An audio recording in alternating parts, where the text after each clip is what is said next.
गांव-गांव जा रहे हो, हर जगह जा रहे हो, शहर-शहर, कुछ विकास लग रहा है, हुआ है? जेपी छोटा सा नाम, बीजेपी जेजेपी सबसे बढ़िया जेपी। तो आई गल है लोगों का प्यार प्रेम, JP short name, lovely name, प्यार करना। मेरी किसी से नहीं, मेरी लड़ाई भारतीय जनता पार्टी की जो नीतियां, गलत नीतियां, उनके विरोध। अकंठ भ्रष्टाचार में डूबी हुई हरियाणा सरकार और हरियाणा सरकार के मंत्री और इनके विधायक इनके साथ। मैं तो नहीं हूँ, मैं ठीक हूँ, मन ने वोट दियो, और जो मेरे सामने है उन्हें कम में है उन्हें वोट। 400 पार हुआ इस पर? अरे ड्राइवर भाई मेरे है नहीं आपके पास, और आप कार खरीद ले पहला चलाने वाला यही कि जहाँ कोई नहीं लड़ता वहाँ जेपी को पार्टी लड़वा देती है। हरियाणा में मतदान के दिन लगातार नजदीक आ रहे हैं और चुनाव में प्रचार और प्रसार भी लगातार जो है रफ्तार पकड़ना शुरू हो गया और अब चुनावी माहौल भी नजर आ रहा है, जहां पर आज हरियाणा में प्रधानमंत्री नरेंद्र मोदी पहुंचे और काफी तमाम बातें उन्होंने विपक्ष पर कटाक्ष भी किया। लेकिन इस दौरान अगर हिसार सीट की बात करें, क्योंकि यहां पर जो मुकाबला है वो बहुत ज्यादा दिलचस्प है। एक जगह पर ये भी नजर आ रहा है कि एक परिवार और एक कांग्रेस के कैंडिडेट है जो अलग से नजर आ रहे हैं। हालांकि जो 3 चौटाला परिवार के कैंडिडेट्स की हम बात कर रहे हैं वो अलग अलग पार्टियों से प्रत्याशी बने हैं। तो ऐसे में हिसार में पहुंचे हैं और कांग्रेस के प्रत्याशी जेपी जी यानी कि जयप्रकाश जी हमारे साथ है और इस चर्चा में आखिर चुनाव प्रचार प्रसार कैसे चल रहा है बातचीत करेंगे उनके साथ। और मेरे साथ मेरे सहयोगी गौतम ठाकुर है। बहुत बहुत स्वागत है जेपी जी डेली पोस्ट में आपका। और हमने देखा कि एक जगह जगह जनसभाएं कर रहे हैं, माहौल कैसा नजर आ रहा है इस बार? देखो माहौल बड़ा जबरदस्त है। सरकार में सरकार के खिलाफ, बीजेपी पार्टी के खिलाफ जन आक्रोश है। जब प्रजातंत्र में जनता जन आक्रोशित हो जाती है तो फिर उसका कोई मुकाबला, उसके सामने कोई पार्टी टिक नहीं पाती।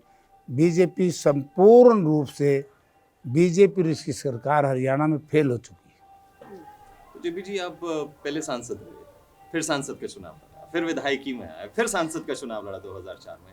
आखिर क्या सब कुछ ट्राई करना चाह रहे थे और एक बार फिर से आप सांसदी के चुनाव में? नहीं, मेरे सामने कई बार ऐसी परिस्थितियां आ जाती हैं कि जहां कोई नहीं लड़ता वहां जेपी को पार्टी लड़वा देती है। और कुछ परिवार ऐसे भी हैं, अगर मैं ये कह दूं कि मैं तो चौकीदार का लड़ूंगा तो चौकीदार की भी दरखास्त मेरे साथ ही दे देते हैं। पार्टी के लिए जेपी तारणहार हैं। यस, जहां कुछ नहीं संभलता वहां जेपी जी खड़े हो जाते हैं। जेपी से याद है, नाम आपका बड़ा इंप्रेसिव है, जयप्रकाश, दमदार। शॉर्ट कैसे हो गया ये? जेपी कैसे हो गया?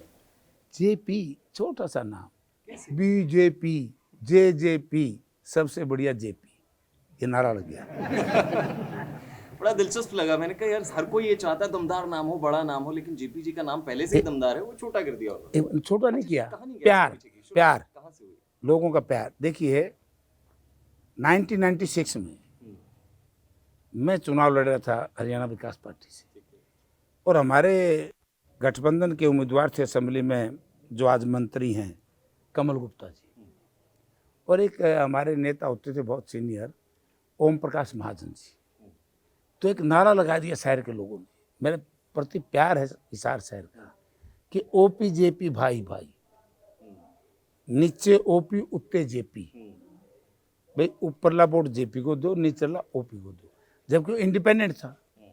तो बीजेपी के लोगों ने कहा, अडवाणी जी आए यहाँ, अडवाणी जी मुझे कहते जेपी यार ये ऊपर थल्ले हो ओपी उत्ते जेपी ये गल की है। मैंने कहा जी जो लोग सानू वोट पाते ने मैं क्यों मना करा। तो आई गल है लोगों का प्यार प्रेम, JP short name, lovely name, प्यार का नेम। अच्छा जेपी जी, आप हिंदी भी बोल रहे हैं और पंजाबी भी बोल रहे हैं? मैं सारी बोल लेता हूँ। मिक्स ही चल रही है। ये इलाका हमारा ऐसा ही है। हमारा इनिशियल स्टेज पे डिस्ट्रिक्ट संगरूर था, फिर जींद हो गया, कैथल हो गया, अब आगे पता नहीं नेता कहाँ छोड़ेंगे। सब एक थे, पंजाब से अलग होके हम अलग हुए तो, लेकिन वो जड़ें अभी भी। अब पंजाब हमारा भाई तो है ही, हमारा रोटी बेटी का रिश्ता है पंजाब से। अच्छा, प्रत्याशी आपके सामने रंजीत चौटाला, नैना चौटाला, सुनैना चौटाला? नहीं, वो प्रत्याशी नहीं है, मेरे सामने बीजेपी है। मेरी लड़ाई किसी व्यक्ति विशेष से नहीं है, परिवार विशेष से नहीं है। परिवारों वालों की लड़ाई उनके परिवार से है, मेरी किसी से नहीं। मेरी लड़ाई भारतीय जनता पार्टी की जो नीतियाँ हैं, गलत नीतियाँ, उनके विरोध में। कितना कड़ा मुकाबला है बीजेपी से? मुकाबला है ही नहीं। क्या बात कर रहे आप 48 टेम्परेचर में देखो कितने नर और नारी कैसे बाहर खड़े हैं सड़कों पर। मुकाबला रणजीत सिंह को ले आओ जो को मिलने आ जाए तो। विरोध बहुत हो रहा है। हो रहा है कि नहीं? ये रणजीत सिंह धोखेबाज आदमी है। इसने क्या किया, ये बाई इलेक्शन हुआ था 1.5 साल पहले, 5 गांव की पंचायती कर दी। मैं तुम्हें, वहाँ एक झगड़ा है बीड़, बबरान, डंडोर, पीरामढ़ी, कि भाई तुम्हें मालिकाना हक दिलाऊंगा।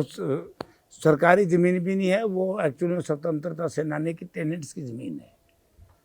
तो फिर वो धोखा कर दिया। फिर उन्होंने कहा हम तो 3,500 से लेकर 7,500 रुपये तक लेंगे। अब उन्होंने विरोध कर दिया। वो लोग कह रहे हैं कि साढ़े धोखा दे के तुम वोट लेंगे, अब हम तुम्हें वोट नहीं देंगे। ऐसे ही ये बिजली मंत्री है, सारी ठेकेदारी ले ली, बिजली के पोल खड़े कर दिए, मैं कनेक्शन दूंगा, बीजेपी ने वोट दो। लोगों ने बीजेपी को वोट दे दिए। और जैसे ही चुनाव खत्म हुआ तो एससी बिजली बोर्ड ने नोटिस दे दिया, हमारे 3,500 पोल चोरी हो गए। तो लोग डर गए कि FIR दर्ज होगी तो मरोगे। तो लोगों ने पहले पोलों को गाड़ा, फिर उखाड़ के सड़क पे गिरा। तो लोग कहते तो बेवफा है, बेविश्वास।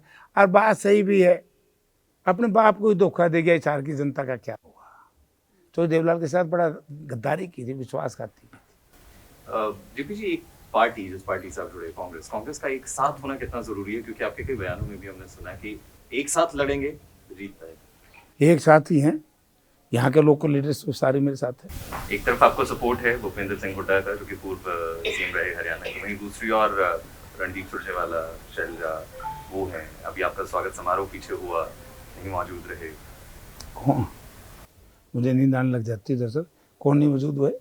जो रणदीप सुरजेवाला है, ये रणदीप सुरजेवाला पार्टी का नेता है। वो जहाँ उसकी ड्यूटी लगी है, जनरल सेक्रेटरी है, वो कर्नाटका में है। बेसिकली ये जानना चाह रहा हूँ कि जो देखो, जो भी जिसकी मुझे जरूरत पड़ रही है मैं बुलाता हूँ, पड़ेगी मैं बुलाऊंगा। इन चुनावों में कितना अहम है हाईकमान का धरातल पर आना? क्योंकि एक तरफ जहां बीजेपी है, तमाम बड़े नेता पीएम से लेकर राष्ट्रीय जो जेपी नड्डा हैं वो तक पहुंच रहे हैं, लेकिन यहाँ के हाईकमान कांग्रेस का क्या? लेट नहीं होगा? कहाँ लेट होगी?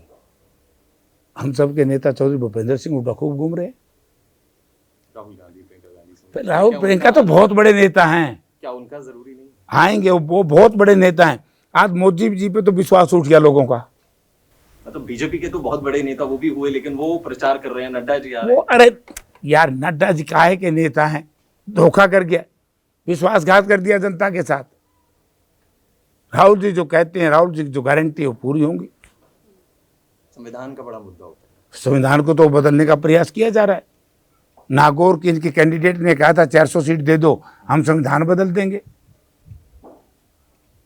समय इनके एक नॉन पॉलिटिकल ऑर्गेनाइजेशन है इनकी, उनके शीर्ष नेतृत्व ने कहा था कि रिजर्वेशन खत्म हो। बहुत बार ऐसे इनके बयानात आते हैं, अरे चाहते भी हैं। ये तो रिप्रेजेंटेटिव कैपिटलिस्ट के हैं। जीपी जी, क्या मुद्दे लेकर आप धरातल पर जा रहे हैं? मुद्दे भ्रष्टाचार, अकंठ भ्रष्टाचार में डूबी हुई है हरियाणा सरकार, और हरियाणा सरकार के मंत्री और इनके विधायक, इनके साथी। अच्छा, लोकसभा सीट हिसार की बात करते हैं। यहाँ से जो पहले सांसद रहे हैं चौधरी वीरेंद्र सिंह, उनका रिपोर्ट कार्ड आपको कैसे मिल रहा है? वो तो भाई देखे को नहीं लगू ना, तो मैं आगे देखूंगा बिना पद से। नहीं, आप जा रहे हो, लोग बता तो रहे होंगे ना। मैं बात नहीं करता, मैं तो नहीं कहूँ मैं ठीक हूँ, मन ने वोट दियो, और जो मेरे शामी है उन कम में है उन्हें वोट ना दियो। अच्छा, आप गांव-गांव जा रहे हो, हर जगह जा रहे हो, शहर-शहर, कुछ विकास लग रहा है, हुआ है? नहीं, नाश हो गया, नाश। देखियो क्या बूंदी शक्ल हो रही है। यहाँ तो ऐसे गाड़ियाँ चलती थी, सर पे पेट का पानी भी निकलता था। आज तो बड़ा मुश्किल है, मसाज करानी पड़े दिन में 2 बार। हमारे चूड़े आ लगे, सड़क ही नहीं है। एक चीज ये भी है कि जब मेरे ख्याल से 2004 में आप सांसद थे, मैं जब आ रहा था आपसे रिलेटेड एक बातचीत चल रही थी किसी शख्स से, तो उसने कहा माइनर किंग, एक शब्द का इस्तेमाल किया। तो मैं सोचा कि जब आपसे बैठूंगा, बातचीत करूंगा, तो इस शब्द का मतलब जानूंगा, क्या है ये? माइनर किंग का मायना ये कि मैं मेंबर पार्लियामेंट था, मैंने बहुत माइनर बनवाए थे इरिगेशन के लिए। नहरें बनवाई थी। मतलोडा माइनर, सरसोद माइनर, सिंगवा माइनर, पनिहारी माइनर, खांडा माइनर, मिल्कपुर माइनर, बहुत माइनर बनवाए थे। तो जहाँ भी जरूरत थी, क्योंकि ये हमारे यहाँ अभी भी कमी है। अभी हमारी गवर्नमेंट बनेगी तो अभी पानी कम आ रहा है, हम 15 दिन यहाँ पानी लेकर के आएंगे, और जहाँ यहाँ ज़रूरत पड़ेगी कल्टीवेशन की तो हम। कि जब आप एज एन सांसद थे और एसवाईएल का मुद्दा अभी का नहीं, बहुत पुराना का, जब आपने बाकी नहरों का काम किया तो एसवाईएल के लिए कितनी आवाजें उठा पाए? देखिए, एसवाईएल का मुद्दा है तो हमारे लिए बड़ा महत्वपूर्ण। इसका सामने मैंने एक बात रखी थी भारत सरकार, जब मैं MP था पार्लियामेंट के अंदर, कि लखवार, ब्यासी, रेणुका, ये 3 डैम है वेस्ट यमुना कैनाल के ऊपर है, केसाऊ डैम के ऊपर। अगर भारत सरकार किसान के प्रति जागरूक नहीं है, किसान के प्रति सचेत नहीं है, किसान विरोधी है, अगर भारत सरकार, जो आज की भारत सरकार है, किसान विरोधी ना हो, आप रेणुका, केसाऊ, लखवार, ब्यासी, ये 3 डैम बना दो। मैं ये नहीं कहता हमारा हिस्सा, वहाँ तो झगड़ा है, चलो है कोर्ट में, वो पानी मिल जाएगा तो हमें यहाँ डबल पानी हो जाएगा। हमने 100 करोड़ रुपया हरियाणा सरकार ने जमा कराया है। जिस पार्टी के साथ अभी आपने अलायंस किया, गठबंधन आम आदमी पार्टी, ये लगातार सवाल उठते हैं कि पंजाब में भी है, दिल्ली नींद में आने भी है, लगी, लेकिन थोड़े समाधान क्यों नहीं है? इतनी देर बैठे रहते हैं। समाधान क्यों नहीं है? दिल्ली में भी आम आदमी पार्टी है, SYL पंजाब का में भी है, समाधान। SYL का समाधान क्यों? ये तो वोट की बात है, तो फिर बात करांगे जब पार्लियामेंट में जाएंगे, फिर देखता हूँ मुद्दा तो गर्म है, पसरिया ने मुद्दा तो क्या बहुत क्या किया है, क्या क्या नहीं किया, फिर जाके देखूंगा। अभी तो कई दिन से मैं सड़क पे हूँ। 400 पार होगा इस पर? 400 पार बीजेपी 150 पार होगी, लेकिन इसके नेता तड़ी पार होंगे। हिसाब मांगेगी जनता नोटबंदी का, डिफेंस में जो डील है, डिफेंस डील का, ये विमान खरीदे, टैंक खरीदे। अरे भाई, 4 साल की तो फौज कर दी, और जहाज खरीद लिए 2 मिनट में 1000 किलोमीटर चलावा कौन? अरे ड्राइवर भाई मेरे है नहीं आपके पास, और आप कार खरीद लिया पहला, चलाने वाला 800 को नहीं, तो यह गाड़ी पे पैसा आपने क्यों खर्च करे? जनता पूछ रही है, होंगे पूछेंगे, नहीं तो इनके खिलाफ फिर इंक्वायरी तो होगी। तो ये थे हमारे साथ जेपी जी, जो कि हिसार सीट से कांग्रेस, या ये कहें कि इंडिया अलायंस के प्रत्याशी हैं, लोकसभा चुनाव में मैदान पर हैं, धुरंधर मैदान में हैं, और आश्वस्त जो है वो नजर आते हैं। कहते हैं कि 75% जो है वो इस बार वोट पड़ेगा, लेकिन जनता किस और अपना रुझान दिखाती है वो जनता ही जाने, और 25 तारीख को जनता जो है वो तय करेगी कि आखिर कौन जीतता है पूजा, और 4 तारीख को जो है वो नतीजा सामने आएगा। सो फिलहाल मुझे यानी गौतम ठाकुर विद पूजा वर्मा दीजिए इजाजत, और देखते रहिए डेली पोस्ट पंजाब, हरियाणा, हिमाचल।